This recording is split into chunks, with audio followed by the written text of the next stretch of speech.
আপোনালোকে বাৰু আচাৰ খাইছেনে? মাংসৰ আচাৰ এয়া দেখিছে মই মাংসৰ আচাৰ বনাবলৈ লৈছোঁ। যদি নাই খোৱা আজিৰ এই ৰেচিপিটো চাই আপোনালোকেও বনাই খাব পাৰিব।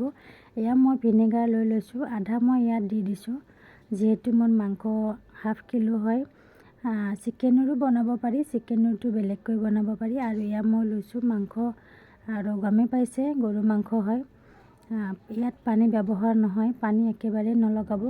আৰু মই লৈ লৈছোঁ সৰিয়হখিনি ধুই ৰ'দত শুকাই লৈছোঁ।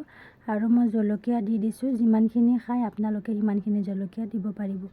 ধুনীয়াকৈ দৰদৰা কৰি লৈ লৈছোঁ। আৰু এইফালে মই তিয়াই থোৱা যিহেতু মই ভিনেগাৰত তিয়াই ৰাখিছিলোঁ এদিনলৈ, এয়া মই ধুনীয়াকৈ এতিয়া পানীখিনি চেপি চেপি উলিয়াম।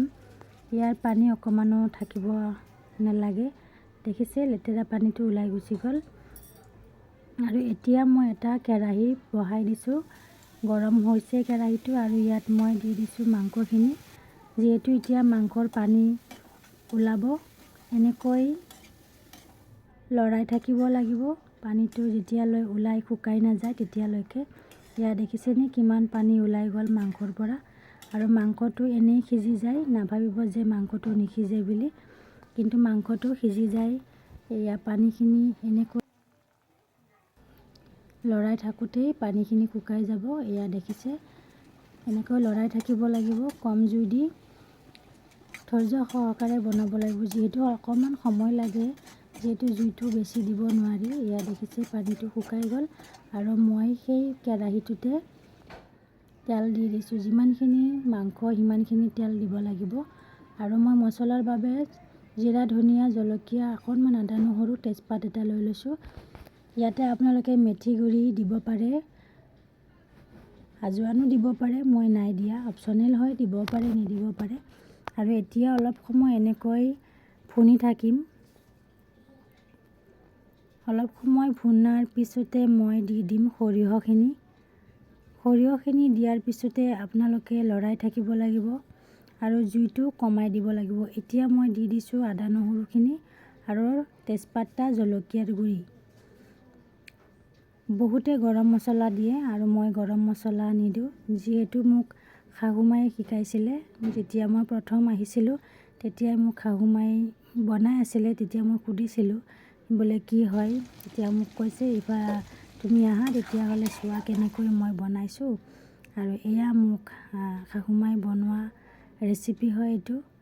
মোক শিকাইছিলে যিহেতু আজি মই নিজে বনাই ঘৰত খাওঁ, মোৰ ল'ৰা ছোৱালীক বনাই খুৱাওঁ। আৰু এয়া দেখিছে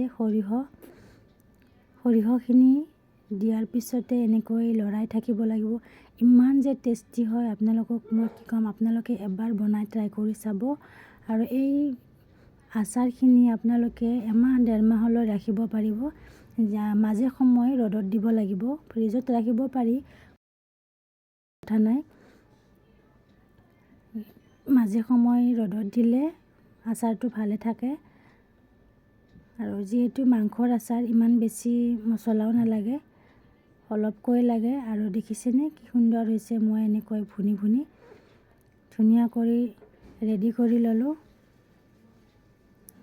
এতিয়া আৰু বেছি সময় নাই আৰু হৈয়ে যাব। ইয়াত কাম বিশেষ একো নাই,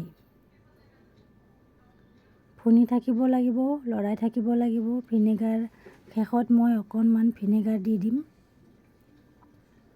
ভিনেগাৰটো দিলে মানে আচাৰটো ভালে থাকে। এয়া দেখিছে, আৰু খাবলৈ খুব তেনেকুৱাই হয় যেনেকুৱা আমাৰ আচাৰবোৰ হয় টেঙা। দেখিছে মোৰ ৰেডি হৈ গ'ল। ঠাণ্ডা হোৱাৰ পিছত মই এনেকৈ বৈয়ামত ভৰাই ৰাখি দিব পাৰে আপোনালোকে। মই এনেকৈ ৰাখিছোঁ। আইনাৰ বটল হ'লে বেছি ভাল হয়, ৰ'দত দিলে লাগে ৰ'দটো। এয়া মোৰ বনাই ৰেডি। আৰু আপোনালোকৰ যদি ভিডিঅ'টি চাই ভাল লাগিল, লাইক কমেণ্ট শ্বেয়াৰ কৰিব। আৰু লগতে আপোনালোকে বনাই মোক কমেণ্টত জনাব। আজিলৈ বাই বাই।